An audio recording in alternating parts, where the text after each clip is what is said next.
Graças e paz, irmãos. Estamos na nossa campanha de leitura bíblica em um ano. Hoje estaremos lendo os capítulos 8, 9, 10 e 11 da Epístola de Paulo aos Romanos. Então eu quero convidar você a abrir a Bíblia comigo e acompanhar a leitura. Capítulo 8 da Epístola de Paulo aos Romanos está escrito: Portanto, agora nenhuma condenação há para os que estão em Cristo Jesus, que não andam segundo a carne, mas segundo o Espírito. Porque a lei do Espírito de vida em Cristo Jesus me livrou da lei do pecado e da morte. Porquanto que era impossível a lei, visto como estava enferma pela carne, Deus, enviando o seu Filho em semelhança da carne do pecado, pelo pecado condenou o pecado na carne, para que a justiça da lei se cumprisse em nós, que não andamos segundo a carne, mas segundo o Espírito. Porque os que são segundo a carne inclinam-se para as coisas da carne, mas os que são segundo o Espírito para as coisas do Espírito. Porque a inclinação da carne é morte, mas a inclinação do Espírito é vida e paz. Porquanto a inclinação da carne é inimizade contra Deus, pois não é sujeita à lei de Deus, nem em verdade o pode ser. Portanto, os que estão na carne não podem agradar a Deus. Vós, porém, não estáis na carne, mas no Espírito, se é que o Espírito de Deus habita em vós. Mas se alguém não tem o Espírito de Cristo, esse tal não é dele. E se Cristo está em vós, o corpo na verdade está morto por causa do pecado, mas o Espírito vive por causa da justiça. E se o Espírito daquele que é dos mortos ressuscitou a Jesus habita em vós, aquele que é dos mortos ressuscitou a Cristo também vivificará os vossos corpos mortais pelo seu Espírito que em nós habita. De maneira que, irmãos, somos devedores não à carne para viver segundo a carne, porque se viverdes segundo a carne, morrereis. Mas se pelo Espírito mortificardes as obras do corpo, vivereis. Porque todos os que são guiados pelo Espírito de Deus, esses são filhos de Deus. Porque não recebestes o Espírito de escravidão, para outra vez estardes em temor, mas recebestes o Espírito de adoção de filhos, pelo qual clamamos, Abba, Pai. O mesmo Espírito testifica com o nosso Espírito que somos filhos de Deus. E se somos filhos, somos logo herdeiros também, herdeiros de Deus e co-herdeiros de Cristo, se é certo que com Ele padecemos, para que também com Ele sejamos glorificados. Porque para mim tenho por certo que as aflições desse tempo presente não são para comparar com a glória que em nós há de ser revelada, porque a ardente expectação da criatura espera a manifestação dos filhos de Deus, porque a criação ficou sujeita à vaidade, não por sua vontade, mas por causa do que a sujeitou, na esperança de que também a mesma criatura seja libertada da servidão da corrupção para a liberdade da glória dos filhos de Deus, porque sabemos que toda a criação geme e está juntamente com dores de parto até agora. E não só ela, mas nós mesmos também gememos em nós mesmos, esperando a adoção, a saber, a redenção do nosso corpo. Porque em esperança somos salvos. Ora, a esperança que se vê não é esperança, porque o que alguém vê, como esperará? Mas se esperamos o que não vemos, com paciência o esperamos. E da mesma maneira também o Espírito ajuda nas nossas fraquezas, porque não sabemos o que havemos de pedir, como convém, mas o mesmo Espírito intercede por nós com gemidos inexprimíveis.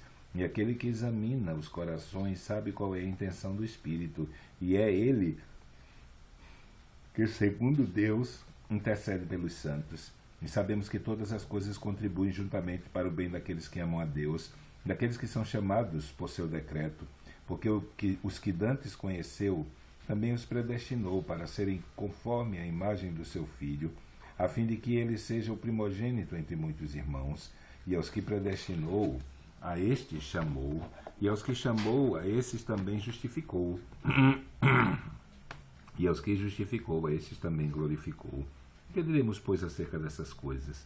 Se Deus é por nós, quem será contra nós? Aquele que nem mesmo a seu próprio Filho poupou, antes o entregou por todos nós, como nos não dará também com ele todas as coisas? Quem tentará a acusação contra os escolhidos de Deus? É Deus quem os justifica. Quem os condenará? Pois é Cristo quem morreu, ou antes quem ressuscitou dentre os mortos, no qual está à direita de Deus e também intercede por nós.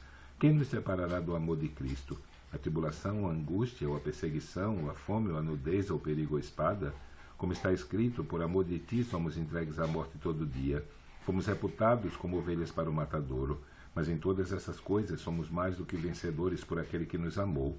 Porque estou certo de que nem a morte, nem a vida, nem os anjos, nem os principados, nem as potestades, nem o presente, nem o porvir, nem a altura, nem a profundidade, nem alguma outra criatura nos poderá separar do amor de Deus que está em Cristo Jesus nosso Senhor. Capítulo 9. Em Cristo digo a verdade, não minto, dando-me testemunho à minha consciência no Espírito Santo, de que tenho grande tristeza e contínua dor em meu coração, porque eu mesmo poderia desejar ser separado de Cristo por amor de meus irmãos, que são os meus parentes segundo a carne, que são israelitas, dos quais é a adoção de filhos, e a glória, e os concertos, e a lei, e o culto, e as promessas, dos quais são os pais, e dos quais é Cristo segundo a carne, o qual é sobre todos, Deus bendito eternamente. Amém. Não que a palavra de Deus haja faltado, porque nem todos os que são de Israel são israelitas, nem por serem descendência de Abraão são todos filhos, mas em Isaque será chamada a tua descendência, isto é, não são os filhos da carne que são filhos de Deus, mas os filhos da promessa são contados como descendência, porque a palavra da promessa é esta: por esse tempo virei a Sara e terá um filho. E não somente esta, mas também Rebeca, quando concebeu de Isaque nosso pai, porque não tendo eles ainda nascido, nem tendo feito bem ou mal, para que o propósito de Deus segundo a eleição ficasse firme, não por causa das obras, mas por aquele que chama, foi-lhe dito a ela: o maior servirá ao menor. Como está escrito: amei a Jacó e aborreci a Esaú. Que diremos, pois? Que há injustiça da parte de Deus? De maneira nenhuma. Pois diz a Moisés: compadecer-me-ei de quem me compadecer, e terei misericórdia de quem eu tiver misericórdia. Assim, pois, isso não depende do que quer, nem do que corre, mas de Deus que se compadece. Porque diz a Escritura a Faraó: para isto mesmo te levantei, para em ti mostrar o meu poder, e para que o meu nome seja anunciado em toda a terra. Logo, pois, compadece-se de quem quer, e endurece a quem quer. Dir-me-ás então: por que se queixa ele ainda? Porquanto, quem resiste à sua vontade? Mas, ó homem, quem és tu que a Deus replicas? Porventura a coisa formada dirá o que o formou, porque me fizesse assim? Ou não tem moleiro poder sobre o barro, para que da mesma massa fazer um vaso para a honra e outro para a desonra?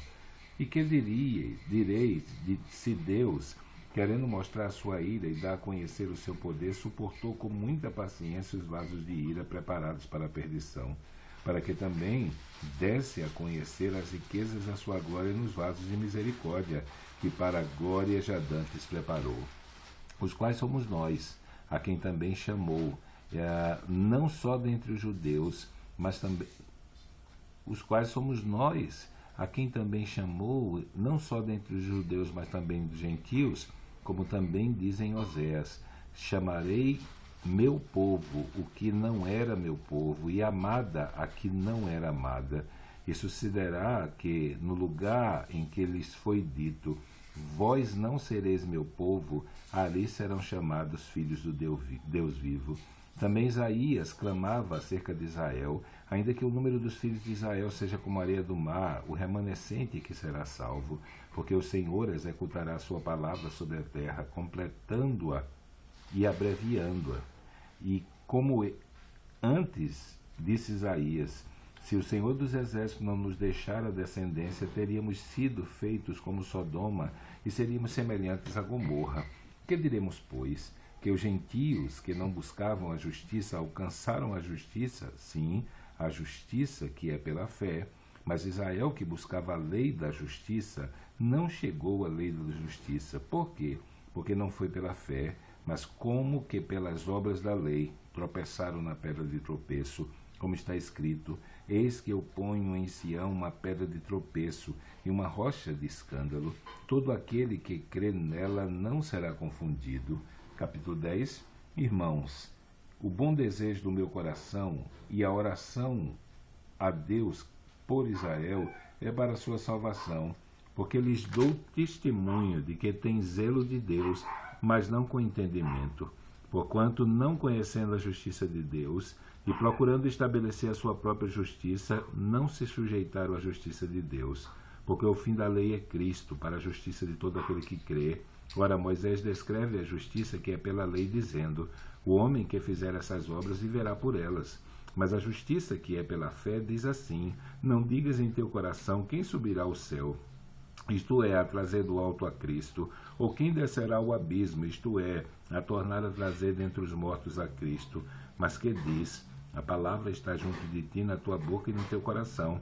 E esta é a palavra da fé que pregamos, a saber, se com a tua boca confessares ao Senhor Jesus, e em teu coração creres que Deus o ressuscitou dos mortos, serás salvo.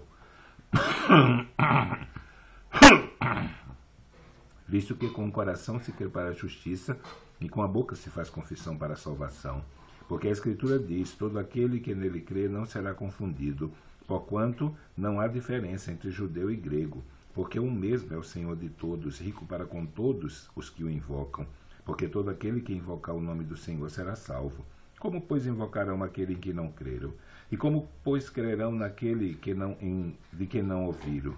E como ouvirão se não há quem pregue? E como pregarão se não forem enviados? Como está escrito: quão formosos os pés que anunciam a paz, dos que anunciam coisas boas. Mas nem todos obedecem ao Evangelho, pois Isaías diz: Senhor, quem creu na nossa pregação? De sorte que a fé é pelo ouvir, e o ouvir pela palavra de Deus. Mas digo: porventura não ouviram? Sim, por certo, pois por toda a terra saiu a voz deles, e as suas palavras até os confins do mundo. Mas digo: porventura Israel não soube?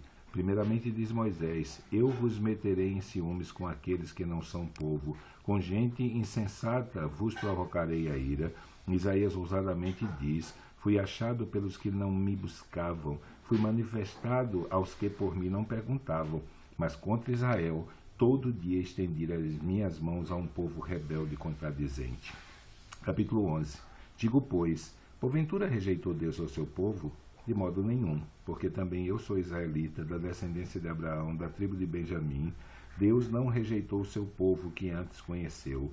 Ou não sabeis o que a Escritura diz de Elias, como fala a Deus contra Israel, dizendo: Senhor, mataram os teus profetas e derribaram os teus altares, e só eu fiquei e busco a minha alma. Mas que lhe diz a resposta divina? Reservei para mim 7.000 varões que não dobraram joelhos diante de Baal. Assim, pois, agora neste tempo ficou um resto, segundo a eleição da graça.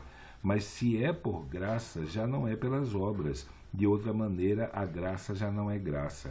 Pois que o que Israel buscava não o alcançou, mas os eleitos o alcançaram, e os outros foram endurecidos. Como está escrito: Deus lhes deu espírito de profundo sono, olhos para não verem e ouvidos para não ouvirem, até o dia de hoje. E Davi diz: torne-se-lhes a sua mesa em laço, e em armadilha, e em tropeço por sua retribuição.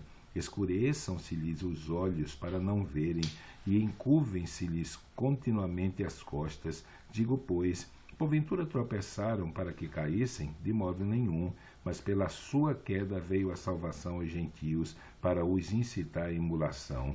E se a sua queda é a riqueza do mundo, e a sua diminuição a riqueza dos gentios, quanto mais a sua plenitude. Porque convosco falo, gentios, que enquanto for apóstolo dos gentios, glorificarei o meu ministério, para ver se de alguma maneira posso incitar a emulação os da minha carne e salvar alguns deles. Porque se a sua rejeição é a reconciliação do mundo, qual será a sua admissão, senão vida dentre os mortos? E se as primícias são santas, também a massa o é. E se a raiz é santa, também os ramos o são. E se alguns dos ramos foram quebrados, e tu, sendo zambujeiro, fosses enxertado em lugar deles, e feito participante da raiz e da seiva de oliveira, não te glories contra os ramos. E se contra eles te gloriares, não és tu que sustentas a raiz, mas a raiz a ti.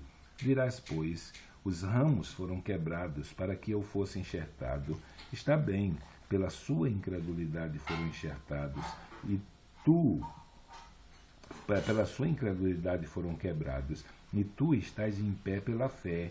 Então não te ensoberbeças, mas temes. Porque se Deus não poupou os ramos naturais, teme que tu te não poupe a ti também.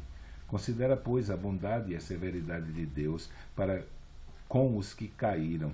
Severidade, mas para contigo a benignidade de Deus, se permaneceres na sua benignidade. De outra maneira também tu serás cortado.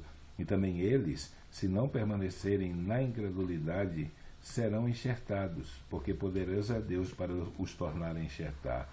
Porque se tu fosse cortado do natural jambuzeiro, e contra a natureza enxertado na boa oliveira, quanto mais esses que são naturais serão enxertados na sua própria oliveira.